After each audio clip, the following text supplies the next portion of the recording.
Good morning. Today's segment is going to be on cold calling. We are pleased to have Matt McLaughlin from our Andover office here, and also Dan Steinberg, who has great experience in cold calling as well.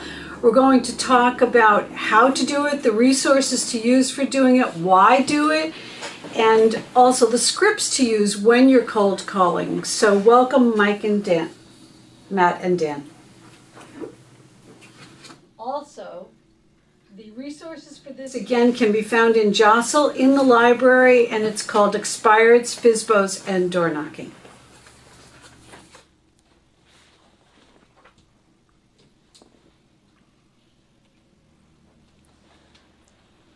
Good morning. I'm Matthew McLaughlin. I'm with the MN McLaughlin Group of LAER Realty out of the Andover office. Today we're going to be discussing some cold calling. We're going to call it 101. We're going to go through some of the basics. I'm going to talk about some of the experiences that I've had, and we're fortunate enough to have Dan Steinberg from Kyocera Copiers over here today, who is going to be talking about his vast experience in both inside and outside sales and the roles that inside sales have called in his successes, have played in his successes. So without further ado, we'll start right through here. First part is the effectiveness of cold calling. A lot of people are afraid to make calls. I'm not sure how everybody is. Does anybody here have any experience in making cold calls? No, anybody? Not at all, except for Dan, of course. All right, the effectiveness of cold calling has been debated over time, but these are the most recent statistics that I was able to come up with, and I can back it up with from our own experience with the MN McLaughlin Group and the cold calling that we're doing. About 28% of cold callers, of calls you make of a cold nature, will return about a 28% result. So if you make 100 phone calls, you're going to talk to about 28 people. From that 28 people, about 10%, or about 3, will give you an appointment. Additionally, through your techniques, you should be able to secure another 1% of those for referrals. So for about every 100 phone calls, you make about 30 connects that should result in favorable results. We look in big numbers. With cold calling, it's all about volume. It's about volume. In a classic sales model, you always have a funnel and a pipeline. You need to feed the funnel, feed the funnel. Through cold calling, you feed it through your sheer volume and your repetitiveness and your techniques.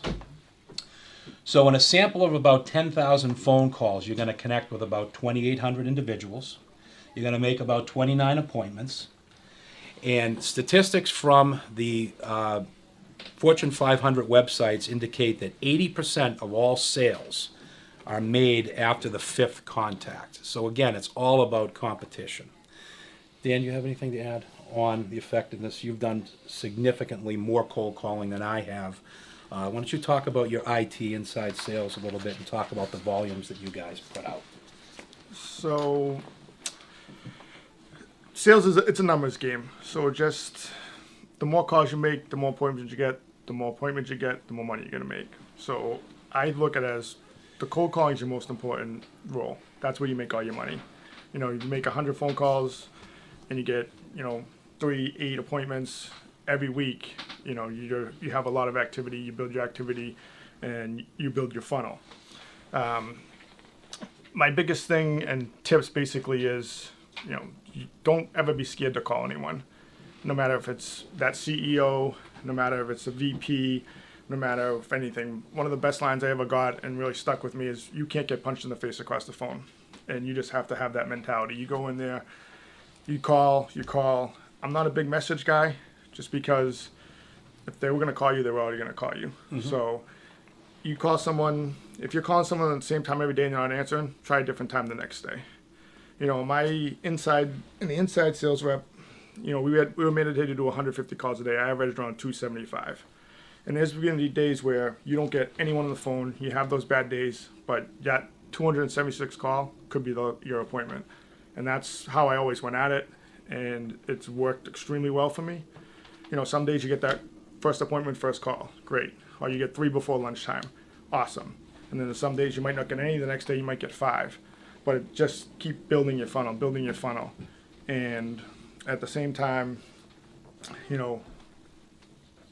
do different things where, at lunchtime's a good time to get someone. Right before 15 minutes, everyone's usually at their desk or somewhere, or at that 4:45 before they're leaving, they're going to be in their office. It's a great time to get them on the phone. Since people have meetings on the day, they don't have meetings at the end of the day. They don't have meetings before lunch.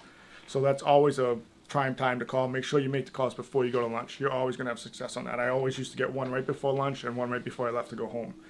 So that was Good way to end the day. Yeah. With an appointment at the end of the day. Yeah, Correct. there's definitely certain times. And in the morning, don't be afraid to call someone early. They're up. People get up. People have kids. People are starting the day. That's when you can get them before they have their 9 o'clock or their 10 o'clock meeting.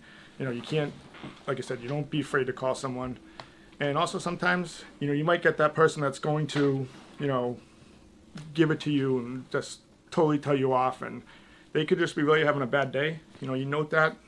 Put a note to it, 3 weeks, try them. They could be in a great mood, and then you can get that appointment. I almost look at it as a challenge. If someone's really giving it to me and really giving me hard, I'm like, all right, we'll see if I can get him down the road. And then you get him, and it's like a home run. You feel like great.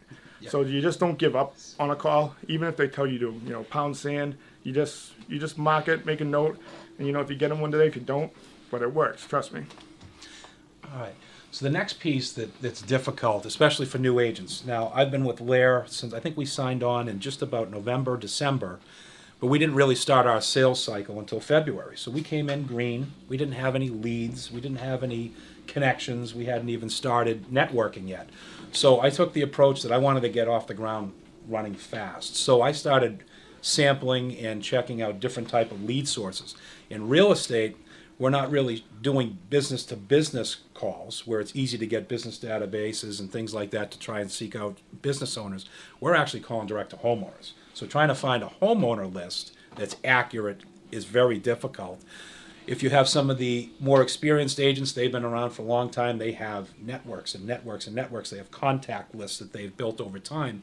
That's what you would be calling on your cold call list. People that have been dormant. You compile your list from there. But for my approach as a new agent, we went out and we actually had to invest a couple of dollars into lead sources. So I put up 3 sources here. I know that LAER has had some experience with Kohl's information database, and I utilized that. I actually did a little bit of a sample call. I utilized it for a couple of weeks, found it to be pretty accurate.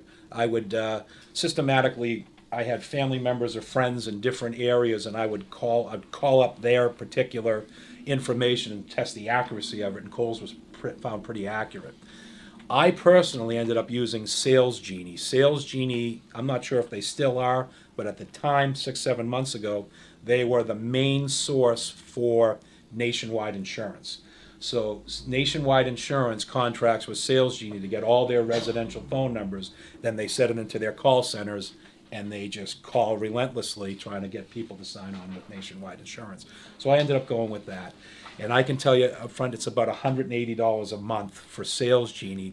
With that, you're allowed to turn files into your CSV files and import them into your own database. At that $180 a month, you could download, I think, 1,000 names a month. The Info USA, I haven't had any experience with, except through doing some research for this particular class. I realized that they actually have cell phone lists too. So I'm not sure the price of them, but these are just 3 of the what I find to be the larger sources. There's tons of them. For people that are newer agents and are just trying to build a database. But be mindful that they are expensive, and $180 to $200 a month does add up.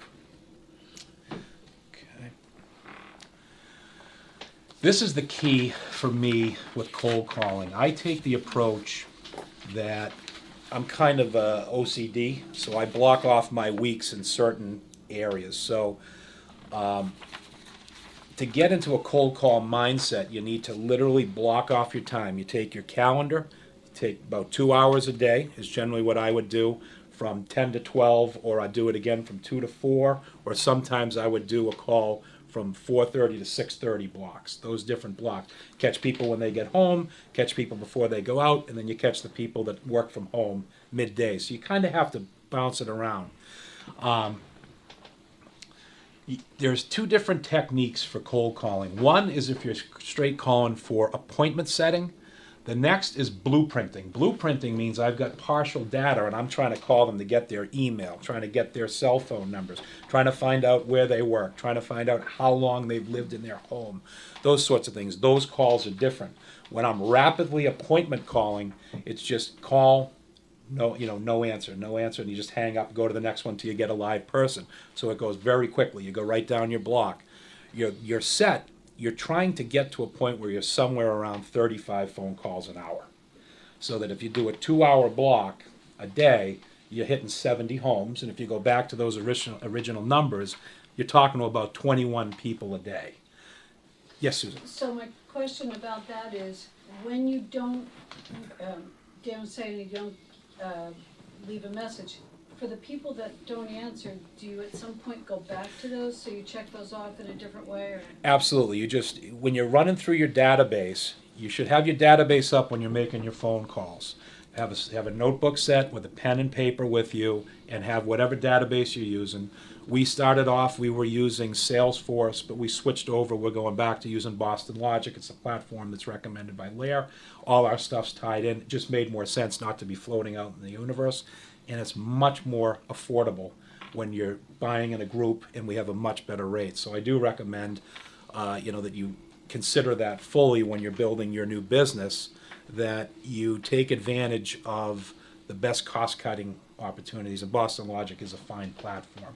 So when you go through, we just simply write no answer, no answer, no answer, and just go on to the next one. So you're logging so that you know that you've called, and then you can track the amount of numbers that you've done.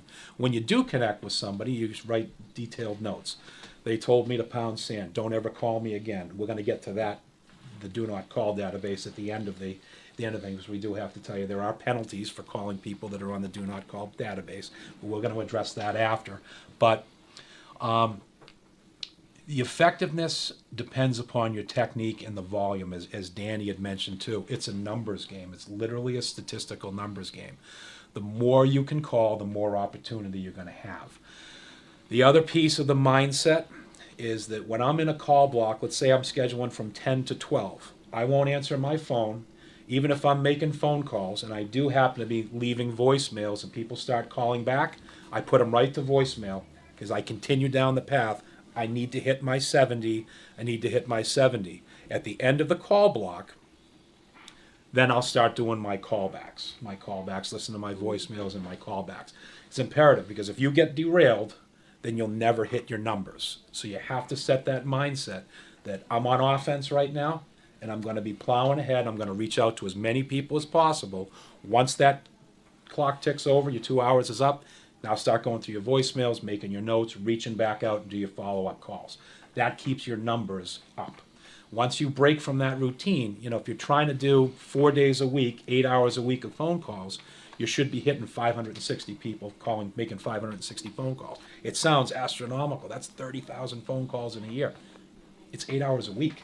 It's not that much time to do it. And if those numbers come in and the statistics stay the same, the more you do, the more the statistic stays true. If you do it for 1 week, you may only touch 10%.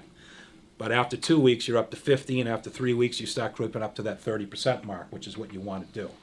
Now, I can tell you honestly, through the way we're blocking out at the MN McLaughlin Group, the way we're blocking out our cold calls is we're doing processes.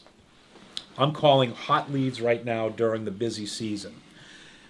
Come October 1st, I'll be switching over as things start slowing down, and we'll be back out farming cold calls to households, and we'll try from now to the spring to do about 2,000 phone calls a month, so that we have about 10,000 in place by the time March and April rolls around. Those numbers, so I should talk to close to 300 people between now and the spring market. That's my plan. Yes. Your hot list is based on your calls? Okay. Yes. So you determine that? Yeah. So you move through the process. Your initial outreach is to a cold person, someone that you've never spoken to. You start talking to them. You exchange some information that starts moving to warm to hot. When you find out, we are thinking of selling. Okay, you put that in a warm lead or a hot lead bucket. Well, when are you thinking about selling? It's all about the questions and the engage, and that's the actual technique. We're going to get to that in the next slide. Something that I put on this slide that Danny had touched on, quickly is that you can't get punched over the phone, okay? And make no mistake, insults, abruptness, hang-ups, they're going to happen. But you have to think about it from this mindset. If you're calling a homeowner and you get a person on the phone and they tell you to pound sand, go to hell, blah, blah, blah, blah, you hang up the phone, you're going to be like, oh, boy. He's an individual. It's not an audience. He or she going to sit right back down on their couch, and you're calling somebody 10 streets away. They didn't communicate. They don't even know your last call was terrible. So it's your mindset. You just plow right through it. You're writing your notes, cantankerous old SOB. Don't call, as Danny said, you put a challenge on him and a highlight, and you go back and say. How do you do that? How do you have a refreshing tone every single time you call? It's, like I said, it's the mindset. I go right in that I have a goal that I want to talk to 30 people today.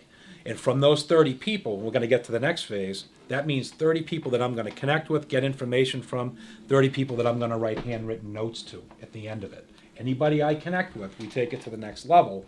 Anybody I connect with, because I'm not handing them a business card, I'm talking to them over the phone, I'm trying to engage them, I'm the one driving the whole process. To me, it's an opportunity to get my marketing collateral into their house. So I will send them a calendar, card, and a quick little thank you note. It was nice talking to you. I look forward to working with you in the future. If you have any interest in a home value or anything like that, get back to me. I send it to them. So each connect is actually 2 connects for me. I talk to them on the phone, introduce myself, get a little bit of a gauge of them. Maybe it's a 30-second phone call. Then I write them a handwritten note, and that's in my next phase. So now I've called them, I've given them a handwritten note, I've hit them twice. Remember, 5 was that magic number? It's actually probably more like 10 connects. But if everyone I connect with, I'm immediately writing them a handwritten note, I've got 2 connects. I'll speak to them on Tuesday, they'll have a handwritten note by Thursday or Friday. Then I'll put them, if I can get their email address, they'll get on a drip campaign. I may at some point in time drop by with some information. I'll arbitrarily just run them a home value lead with another handwritten note. I'll go see them in a couple of more weeks. So now I've hit them 3 times in 3 or 4 weeks. And you just keep building from there so that when and if they do decide to sell, look, and it's not like you're selling a vacuum cleaner that someone needs today, or you're trying to sell a cable service. You've had people that knocked on doors.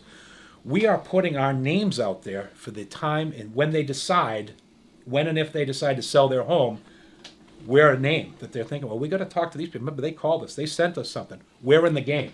They're going to talk to several realtors. We want to be one of those realtors. Yes. Sorry. So remember yesterday Stacy mentioned that we're always being interviewed.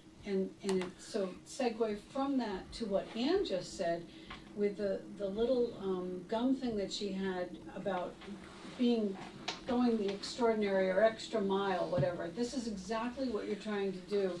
Beyond the cold calling, then to do that follow-up is superb because you're reaching out to them in one extra way to differentiate yourself from someone else. If I can just add something to that Sure. too with the mindset, get something out of every call. You're gonna bomb some calls. I still bomb calls, and you just have to just think about you hang up and you're like, wow, I was awful. I sounded But like a complete fool. You think about it, and like they might want to talk to you. You might have just been so bad, but you learn from it. And that's the biggest thing. You take something from it. You're not gonna, every call's not gonna be perfect. And then sometimes you're gonna make awful calls and they're gonna be like, yeah, I'll give you your appointment. So you have to take something from every call. And your thing too, at those times when you're not getting people on the phone and you're having a bad day, take a 15-minute break. Go take a walk. Do something. Like just kind of snap out of it. Get your mindset right to go back so you don't keep on those calls. But just do something. Go get some fresh air. It always works. You come back. You refresh. You go back at it again, and then you're off and running. And then the other thing I would say would be one of my big things too is I go right to the calendar for appointments. I know you're coming up to the scripts part of this, yes. But when I make a call, there's people do different calls where some people start off with a joke or warm up. I kind of just get right to the point, and then I'm right to the calendar because I'm just kind of making them take their appointment because I want to be in front of them. I don't want to talk over the phone. I don't want to give proposals. I don't want to give bids over the phone. I want to see you in person. So do you give 2 suggestions? When I call, I'm like, so I'll bring something up and then I'll just say, would you have time on, I'll say Thursday and Friday these days? and then they say, oh no, this week's swamped, and then I'll give 2 more the week after. I'll go 2 weeks out, or how about, all right, we'll do it on the 17th and 18th. What are you open? Oh yeah, I'm open that day. And then you have them locked in, you're good, you go back that day. You can confirm it before. I'll follow up. I'm showing up, unless I'm sending an invite. Unless but you I'm call showing me, up. I'm showing up. But that's definitely. I'm always right back to the calendar. They start talking. Well, I don't know if we need them. Oh, so do you have time on this day? And they'll be like, yeah, all right, well, have time. They just kind of, you force them to take that appointment. That is just, and then you're in front of them, and then it's up to you. So that leading to the next slide, techniques and scripts. It's exactly what Danny said. You've got to you have to control the call. So you control the call by inundating them with questions. Don't give them a lot of time to think or say no. So I just threw out a standard script that I use when I'm doing straight calls looking for listing appointments. So I basically, good afternoon, Miss Lewis. Is this a good time to talk? That's generally the first thing I do. Well, who's this? Hi, this is Matthew McLaughlin. I'm with the MN McLaughlin Group, LAER Realty Partners. Did you know houses in your neighborhood are selling for more than listing prices? Oh yeah, I heard that. We're providing homeowners with free home evaluations to determine their home value. Are you interested in something like that? You buy them, ask them. The key is you have to know what you're looking for. So you have to be prepared going in. Winging it doesn't work unless you've been doing it for 100 years. You know that you're making a call for buyers, you're making a call for sellers. The key in the piece that I'm bad at, and I can stay straight out, I usually will write right on the top of my sheet before I start, ask for referrals. Like Danny said, every phone call needs to have a value. It's your time is valuable. What am I getting out of it? No, we're not interested in selling. Oh, any of your family or friends in your network looking to buy or sell? I'd be happy to meet with them. Just constantly asking them for something. That's the reason we're calling. We're not calling just to say, how are you? We're calling for a purpose. So in the script here, if you look directly, these are the sorts of things that I'm looking for. I'm looking to get information out of them from from the Kohl's database. Some of them have complete information, some don't. Same thing with SalesGini. So I'm trying to fill in the gaps. Remember, I went back to blueprinting. I'm going to ask for an email address. Where could I send you some information if you're interested? Is there a good email address? Is this the best phone number to get in touch with you, or do you have a cell? Do you prefer phone calls or text messages? Well, I prefer text. Oh, I only have your home phone number. How about giving me your cell? You just keep asking to get it in, get more information, build your data, clean your data. That's your blueprinting. So a question about that. At the time that you're doing the calls, do you have your database open, or do you make the notes and do it later? I usually have it open if there's a lot of information to type in. If it's just a quick, they didn't answer, I just put no answer, go to the next. If I have a long conversation, I'm taking notes on a pad of paper. But if you're adding a cell phone or an email to make that contact record more thorough. I'm not a fast typer, so I write it on a piece later. of paper, then I move it over in. Yes, that's exactly, it's whatever you're comfortable with. If you're a super fast typer, then it's one step. Me, I have to write it. But to and add then that eventually to your contact record is making your database more valuable in the end. Exactly. You've blueprinted, so now you have multiple points of contact. I have a home phone number now. I have a cell phone. I know whether they prefer phones or texts. I have email addresses. I may find out how long have you lived in your home. One of the biggest points, for listing appointments, you call, oh, we just moved in here 18 months ago. Okay, we know that they're not selling anytime soon. That doesn't mean that I don't want them in my database. We'll put them on a long campaign. We'll send stuff to them, on the holidays. We'll do drip campaigns, things like that. We'll send them information. Oh, look at there's a brand new, school opening up in the area. Oh, you aware that the fair is coming up? We just all little types of things to keep your name there. Because again, it's about name recognition. It's very competitive, our field. Very competitive. How do we stand out from everybody else? You're there every time that they look. Every time they open up there, I want them to see the MN McLaughlin Group, LAER Realty Partners. Anywhere. Okay. I want to say one thing too. I'm Sure. not sure how you guys do in the offices, if you can hear other people, or if you have like call days, or what it's like, or like you can hear someone making a phone call. If you're not good at cold calling, listen to someone's calls. I always picked up someone, or if I went to a manager I knew was great at setting appointments and just different jobs, or you just pick someone's brain and just take one thing from the conversation and make it your own. it helps huge. Like if I wasn't doing good at setting these certain appointments, I went to the person that was, just listen to make a couple of calls, and you pick up that one little thing, and then you put it in your script and you can use it, and it's huge. And when I make that first call too, I don't like to really ask questions to let them say no to me. So I'm not sorry I'm calling them. I'm not, maybe I might say part of the interruption. You're saying it's how you phrase the question. Yeah, so I don't want them. Is one thing like that? It's a good time to talk. They could say no, and the conversation's over. So I don't ever ask that myself personally. Never. I don't ever say sorry for interrupting. I have such a small percent that say no, it's not, because when I get them on, because again, it's different when you're making a business call. You ask somebody during business, it's almost never a good time. I'm hitting you at home. I'm calling you at 10 o'clock. Is this a good time to call? Well, yeah. Oh, great. I just roll right through it. I don't even let them answer. Once they say, well is yes for me. Yeah.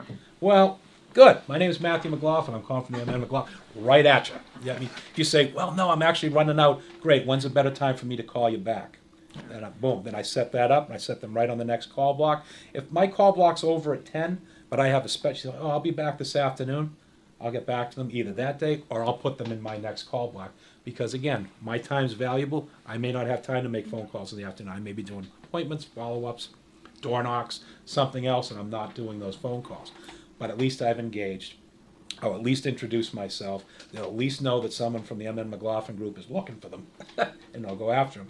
Once I talk to them, if they say they're not interested, then they recognize my number. They don't start calling. I'll block my phone number. I'll call with a block number. Sometimes I'll do those sorts of. The good thing about the iPhone is you can call and shut off your caller ID. So sometimes if people don't want to talk to you, they avoid you, they recognize your number calling through, I'll block it, I'll call through with a block number. I'm going to get you one way or the other. That's just how it is. Okay, so the next piece is make the appointment, right? That's the whole purpose of the call. So you don't ask what a good time for them would be. You control the process, as Dan says. Dan comes in with 4 dates. He looks at the calendar. You're not doing it this week. You're doing it next week or the week after. You come up with dates. So you want to control the process. We have to be amenable to them, obviously. But you have to control the process because, again, it's your time. You're setting your calendar. If you're running on everybody else's time, you don't have any time for yourself. So you try and get that done. So, would Friday at 11 be a good time to meet? That's the question mark. No, it's not. Okay, what would be a good time? How about Monday at 2? You give them, like Danny says, you guide them down the path that you want them to go because you've already opened up your calendar in those particular dates. If they start giving you other things, now you're moving your calendar around. And that's not what you want to do. A great line for that is too that I use, especially when in insurance, which is similar to the real estate, because you're dealing with homeowners. Yep. I would always say, I'm going to be in your area on Tuesday and Thursday next week. So then you have those days, and then they're like, but you want to look busy too. You don't want your time is valuable. So they say, I'm not there. So wait, I'm not going to be back in that area until this. So you're busy too. So then they think, this guy's legit. He has appointments. You might not have anything on your calendar, but you do. But that is always going. I'm going to be in the area Monday, Tuesday. I can just stop by real quick, drop something off, and just, like I said, get that time. When you're going to be home, and you're there. That's it. That's exactly the technique that you use. It's a card game, right? It's a house of cards. All right. Here's the other piece when you're making an appointment, especially for a listing. You need to make sure that all the decision makers are there. When you're making these phone calls, you're generally talking to, presumably there's 2-person households, presumably. You're talking to one person, you need to make sure that both parties are there. You're going to go in and do your listing presentation, and they're going to say, that's great, I got to talk to my wife, my husband, my partner, and go through it. And you have to go do it again. And again, your time is valuable. You don't want to do these twice unless you have to. You'd only take those appointments if it's necessary to build the relationship. Someone's like, well, we're going to be looking at a bunch of people, and this is the time, and they backed you in. I'll go in and build a relationship. If I have to make 2, I'll make 2. But preferably you've got to have all the decision makers in the room. Your time is too valuable to be going back over and over again. So ways to find out who the decision makers are. Obviously, you can check public records. Yes. See if there's 2 names on there. But you would do that. I would ask. After the appointment, but after the call, but before the appointment. I could do that, but generally, when I'm speaking to someone, I'll be blueprinting. I will get around to it. It's very difficult. Explain what that means. Blueprinting. Blueprinting is what we call it when you're trying to build your database and extract more information out of them. So, like I said, most of the information we have is partial. So we want to go in and find out, are they married? Do they have a significant other? Do they have children? How long have you lived in the home? What was I going to say? How long you've lived in the home, email addresses, phone numbers, those sorts of things. But the key is when they are, yes, we are thinking of selling our home. We, okay, well, who's we? That sort of, well, who's we? You want to get the names correct and those sorts of things. And it's a different, it's a PC world. So you have to be careful sometimes when you're asking something. And honestly, we're targeting Andover. So there's a lot of older families there. I always worry, and I don't want to call and say, is your husband here? Oh, no, he's deceased. So I get very, very concerned. So I play it. It's through conversation. You extract, and you wait to hear those key words. When they say we, oh, who's we? That's what I look for when I hear we. Are you deciding to sell this? Are you moving somewhere? What's your family situation? I ask them those questions. And another point, I'm the one that mentioned public records, and I just had this happen. Sometimes public records is not updated Right. as to who the current owner was. I just had a woman pass away in a certain town, and I looked up public records and it said the name Bernard or something. So I called the relative. I said, "Who's Bernard?" "Oh, well, that was the husband. He died 10 years ago." Yes. So see that again. I'm kind of negating what I just said because public records was inaccurate and not up to date. Susan, I'll be candid. I was pursuing somebody in Andover this year, and I had partial information, a couple of phone calls. I couldn't get any more information out of them, so I went to the Essex Norton Lawrence Registry of Deeds, and I pulled up the house. I wanted to see how long they were there so I could fill in the gaps. And it was husband and wife, so I sent them a handwritten note addressed to both of them, and she called me back and said, "He's deceased." And I was mortified. I said, "I feel terrible. I feel terrible that I sent it to you," but it was great. We ended up having a nice conversation. I just told her, I said, I pulled the record off public record database, and they still, had your husband listed, and she was very candid and kind, but that's why, but it puts you at a different level of sensitivity. You want to make sure. It's painful, so, and you don't want to be that person. Now I'm associated with a guy that reminds you of, this terrible tragedy. But while I have you on the phone. Yeah, while I have you on the phone, do you want to sell? But yeah, so it's you want to be careful. Listen, ultimately we want to make money, but we're still driving for good customer service. Your reputation is everything. It really is in this business. There's so many people competing for so many things, and there's no reason to be offensive at all. You can be tenacious, but not offensive. That's how I look at it. So again, always make the appointment. That's what we're calling for, right? The ultimate goal is to not just perfect our techniques, it's to get the appointment, to get in front of them. So you remember, your time is valuable. That's the key point. Go with dates ready so that you can talk to them about something that works for both of you. All right, where's my next slide? There we are. Okay, here is a very important piece that we have to talk about.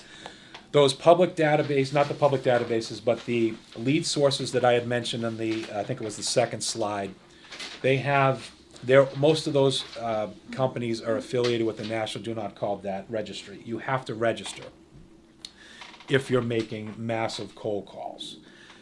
Now, it's basically, I put the website in there. There's the telemarketing.donotcall.gov. You should look at it and go through it. The highlights of it, you can be fined $41,000 a call, give or take. That's the new one. It used to be $10,000, 2016, I believe, and went up to $41,000 a call. So they're not playing around. But my research says that they generally don't go after the solo practitioner that's making a couple hundred phone calls a week. They're going after the nationwides. They're going after these people that are just calling and violating the thing. That's not to say that you cannot, and I know that you guys, I think, have already been through your ethics class and things like that. You need to really pay attention to that. When you're calling someone, even if they're not on the list, and they tell you, "Don't call me again," don't call them again. Put it right in your note. Take their number, move it. I move it right out of in the database, there's a section for a number. I will take that number and put it in the notes and blank it out so that I can't inadvertently. Sometimes I just call blankly down the list. I don't even care what, if I'm just blueprinting and just trying to hit numbers, I'll just rapidly call and I just hit the numbers. I don't even look at my notes. So I pull it out, put it in the notes so I still have it, but it's not there for me to inadvertently call. It's a big no-no. You have to respect people. So in those cases, I just put them on my mailing list. I mail them all the time. So if they come up and I happen to be calling that section of town, and I know that I have 10 people there that are either on that do not call list or have told me specifically not to call them, then I'm just mailing them. Hey, I haven't spoken to you in a little while, how things going, blah, blah, blah, blah, blah. So I send them a mail. So I'm still contacting them. I'm just not going to call them anymore. So, any questions? You just answered it. Can you go back to the call directory and explain to people what that is? The call directory? Okay, so the call directory it's a compilation of homeowners. It's all public records. It's generally from, I think, magazine subscriptions. These companies compile this from public records databases, magazine subscriptions, and other areas. They put it together, and it's nationwide, but you can just pay for the targeted areas. So when my wife and I started, we decided that we wanted to be looking in a small area. We wanted to be Andover, sort of North Tewksbury, and the Belvedere section of Lowell. We live right in that area. So we paid to have, those area codes and those particular, they're done by postal codes. We paid for that raw data, so names, addresses, phone numbers. And they're only as accurate as the public records are. And not a lot of people are doing magazine subscriptions anymore, so the accuracy of them is starting to diminish, to be quite frank. So, How often are they updated, do you know? they update them. I'm not sure what Kohl's does, but SalesGini is every couple of months. They go through and scrub them. So, and I'm not sure how accurate that is, because I paid and I used the service for about 6 or 7 months now, because I only wanted the Andover call list. So I have about 7,000 phone numbers or 8,000 phone numbers now for Andover residents. That's what I wanted. I paid for. Now I've downloaded them off the database, moved them into our own personal, our own our personal database.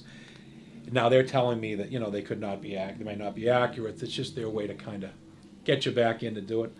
I'm doing that myself by my blueprinting. So I'm hitting 300-400 a week right now calls, and I update them. If it's a bad number, it's a bad number. And that's just the way that we've done it. I do have a couple of questions for you. The first one is, how did you guys start? How did you decide what niche neighborhood that you wanted to market to? I looked at it from a business perspective. I knew that this was going to take a lot of time. We do phone calls, door knocking. We do some of the Buffini stuff, which obviously the handwritten notes, we kind of mix it in. It's like Danny. Danny's here. I'm a realtor, but I came from other sales as well. The process is the same. You can be selling houses, construction supplies, IT, or Avon. It's door knocking, phone calls, repetitive. It's the same technique. A salesman shouldn't matter what the product is. A salesman's a salesman. The technique's the same. What product am I selling? And you fit it into that, whatever that industry is. So we decided that because of the efforts we were going to put in, we wanted to make sure that there was a return on our time.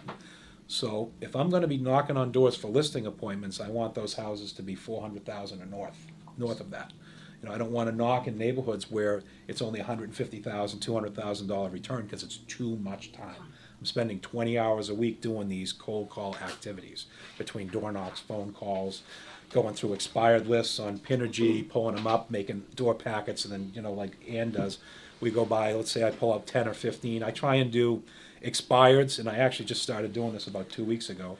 We do home value leads, so I get those leads that come in, I set those up, and I schedule those to go door to door with, and I go through expired. So I try and do 20 to 30 door knocks during the week, Monday through Friday, with my phone calls, and then on the weekends, usually Saturdays for a couple of hours if we don't have appointments, my wife and I will just go target streets.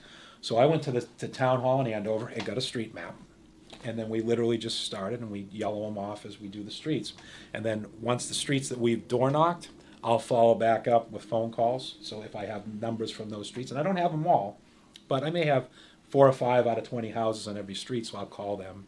And hopefully, between the people that, if we knock on a door and we talk to somebody, we'll hand them the packet, we write the name down, then we write them a thank you note too. Hey, it was nice seeing you, give them a handwritten note. And then if I have their phone number on the database, I'll try and call them again. If not, it'll be one of the other houses that we knocked on the door. So we're just constantly trying to support what we're doing so that we're getting to that 5, 7, 8 contacts per person. Because again, no one said, oh, you're going to talk me into selling my house today? Nobody makes a decision to sell their house because you knocked on their door. It's a process. All I want is for when they get to their refrigerator, they see my wife's beautiful face on a calendar for 6 months at a time, for each season that we give them, so that when that time comes, especially the holidays, holidays are when people decide to sell their home because their family's together. Mom and I have decided that we're moving to Florida, so we're selling our house. So that house is going to be on the market sometime in April or May. Lifestyle change. It's exactly it. So we are gearing up now, September, October, November. We're trying to flood as much stuff into all those houses. Again, that 400,000 north that we're trying to target, so that our collateral, our marketing collateral, is in plain sight when they're making that decision, so that we're one of the people that they call to ask, to hopefully sell their home.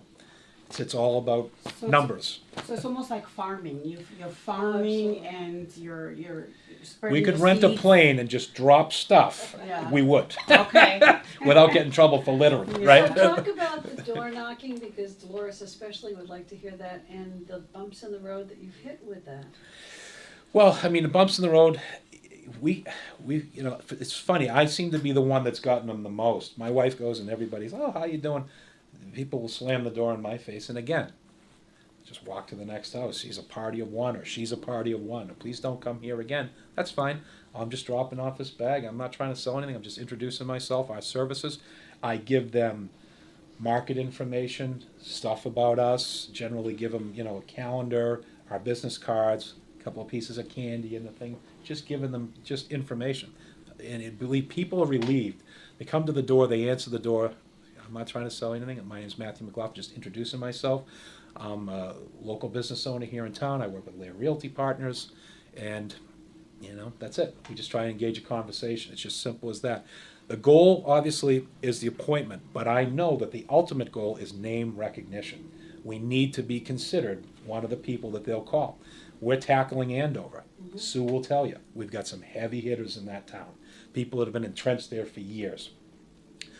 Phone calls, spending money, all these things, nothing's worked. So I figured the only way for us to do it would be the old-fashioned way, to get in there. But you guys are doing just everything right. You've looked at it from the beginning as, how can I differentiate myself and make myself stand out, rather than someone, Ann just talked about that as well. Yeah. Instead of just a regular, boring, whatever it is, how can I go the extra mile? Yeah, and I can tell you the the most successful thing that's happened to me. I bumped into somebody at Market Basket in Tewksbury. Like, you came by my house a few weeks ago. I said, I did. You selling yet? That's not yet. I said, okay. And then I wrote it down. I'm like, oh yeah, what street was that on again? And I go back Talk through. about how all of that leads to referrals. It may not be the moment they're Right. listing, but if then they're at work and think of someone that they might have to recommend. Exactly. The key is you want to be known. You want to be known as someone that's serious, that can do the job, and someone that is always in consideration for that business. That's the key. That's the key. You're not going to get every one. What bothers me is when I go down a road that I know that I've called, we've done some mailings, we door knocked, and I see somebody else's sign, and I didn't even get a call or an attempt. I'm like, damn, they didn't even call me after all this. But that's because they had a relationship. Our name recognition's not there yet. But for the most part, it's probably because they have a relationship, or they had a close friend that referred one of the entrenched people. What we do is we drive our territory at least once a week, twice a week. Just drive around. I look for dumpsters. I look for, handyman, repair stuff, all those sorts of things. And I'll take a picture of the house, write it down, and I immediately get a packet ready, and I go knock on the door the next day. So, I mean, we're constant. And listen, we're year one in here. My ultimate goal will be to try and do $2 million in sales. We're going to be pretty close to that, I think, with stuff that we have pending by the end of the year. But my ultimate goal, last year when we started here in February, I had 0. I'm going to have $100 million worth of hot leads going into the spring. That's my goal. I'm at about 80 million right now, building if I can get another 20 million of people that I'm chasing to try and get sales. We can't not be successful next year. I went from 0 to 2 million. I'm hoping with 100 million I can shake down 10% of it and hit that magic $10 million number in year 2. That's my goal. Can you speak about community a little bit? I know you just did the Andover Home Days. Tell us how that went and was received. The Andover Home Days was excellent. It was my first experience there this year. We handed out a bunch of LAER collateral. It was great.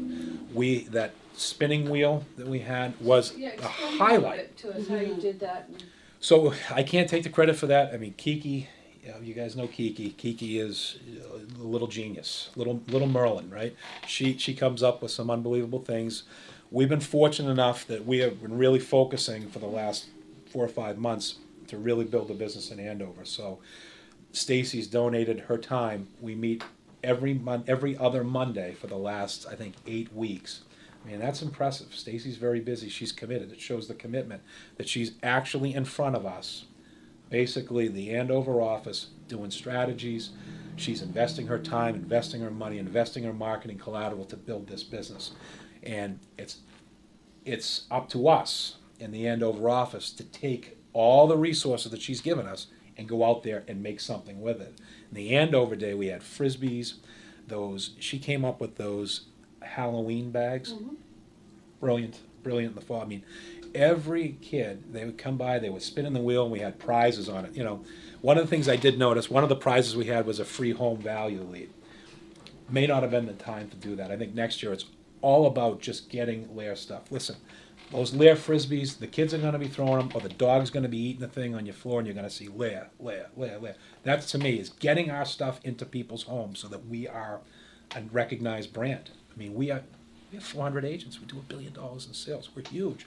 But for some reason, that little speckle of Andover, we're having trouble branding in there.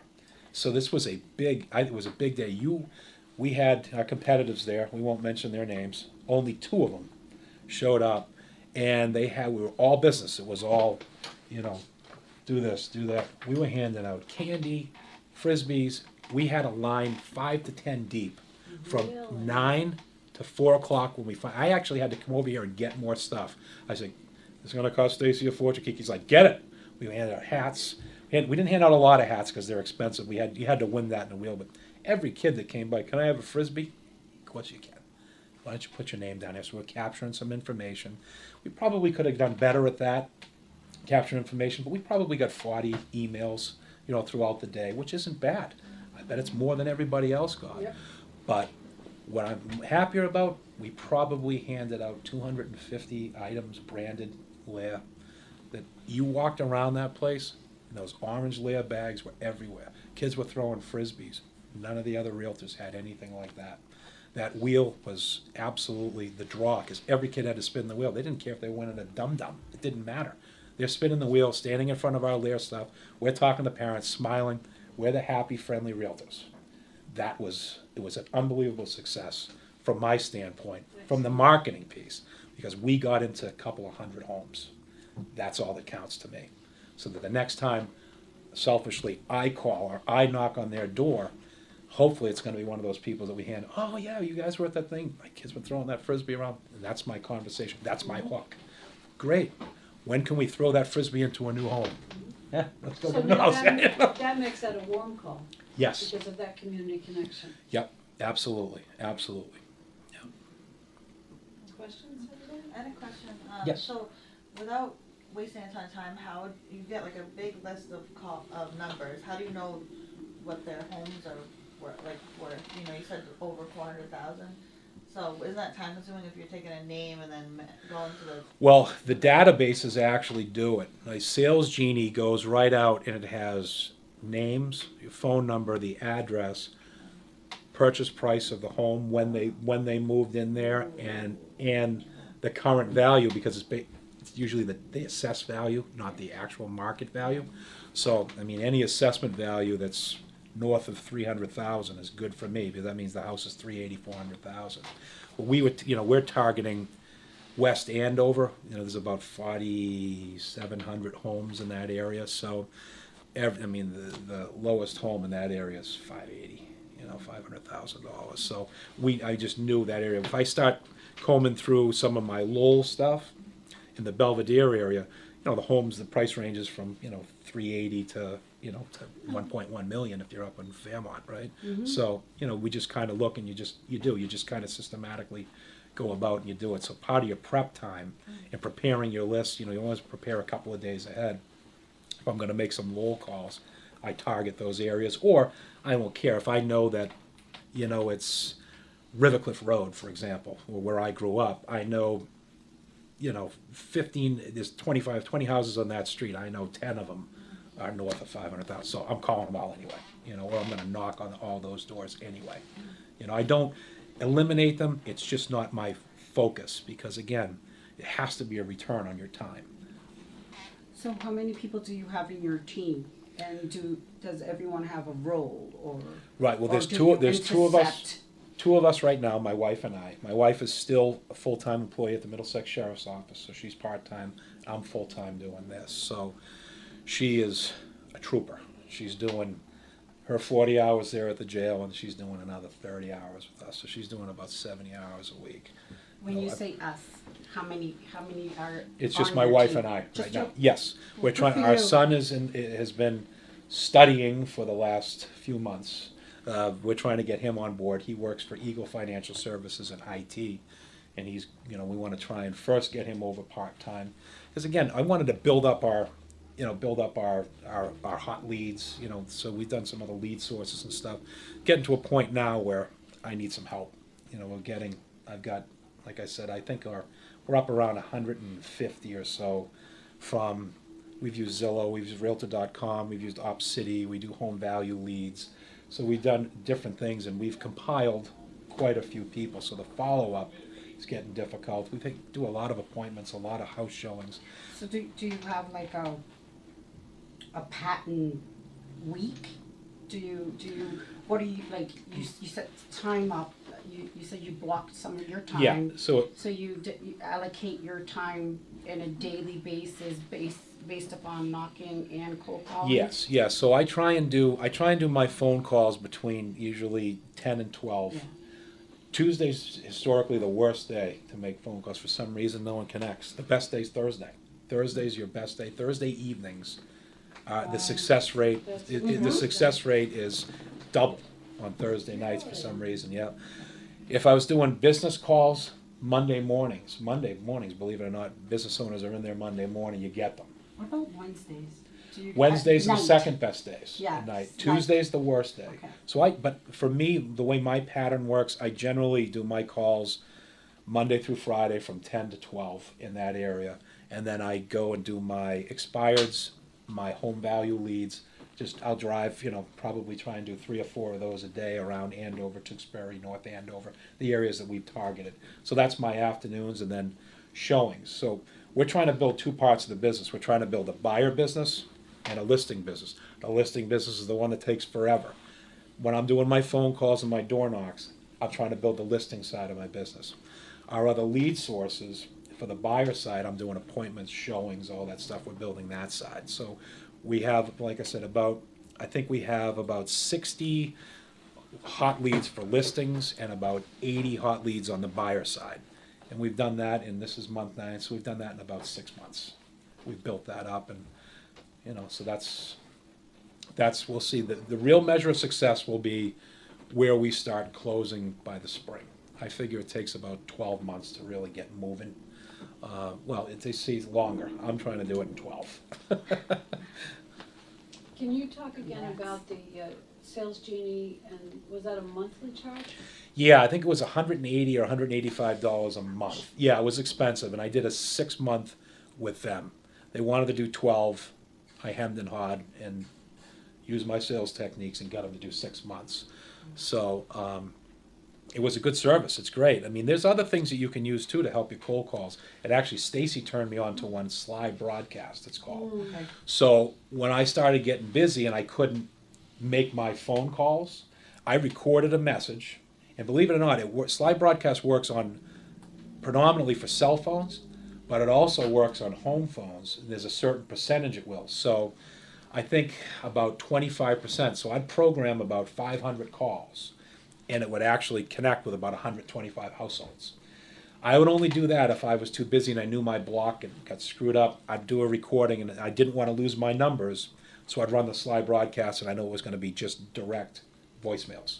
Hi, Matt McLaughlin from the M.N. McLaughlin Group. If you're interested in selling your home or finding your home value, please call me or text me at 508-826-2778. Just a quick 25-second thing, and I'd send them out just because it's a numbers game. It all boils down to numbers. Am I right? It's numbers. If you take a week off, you unravel your sales plan.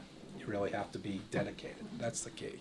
So I have another question. So once people say, yeah, I'd love to find out the value of my home, what's your process after that? They say, yep. That's great. What I tell them is, do you want me to drop it by? Do you want me to email it to you, or would you like me to just put it in the regular mail? And then what I've been doing is I've been using RPR. I like RPR. I bang it out. I go, RPR. We go over to the office, print it on double side to save paper, obviously, and then just bring it over and drop it off. And when I drop it off, I bring our marketing collateral. We have a nice sheet that talks about my wife and I, our background, our experience. On the back side of that sheet, we have 8 or 10. Customer evaluations or whatever you call it. Testimonials. So we have some testimonials in the back of it. We do a business-to-business series, so we put a couple of highlights from the people that we've interviewed. They're in those areas. And that's it. So we just kind of show them what we do. And that's it. I'll put that in a big mailer packet. If I do that, it's like $2.35 to mail it at the post office. So I prefer dropping it by because it's another face-to-face connect. Absolutely. And it gives me something to do in the afternoon. Yes. I like to have my calendar busy. I'm not an idle guy. I need to be doing something. I also wanted to mention that in Jossel, in the library, under training and tools, Stacy has written a 60-page manual, I guess you would call it, called Scripts and Dialogues. And there are scripts in there for every occasion, from expireds to FSBOs to perhaps getting a listing presentation. So if you're looking for words to use, of course, call Matt. But that resource is always there in the library as well. Thank you to Matt and Dan for being here. Really great explanation and inspiration. We appreciate it. Thank you for the opportunity, Susan. You're welcome. Appreciate it.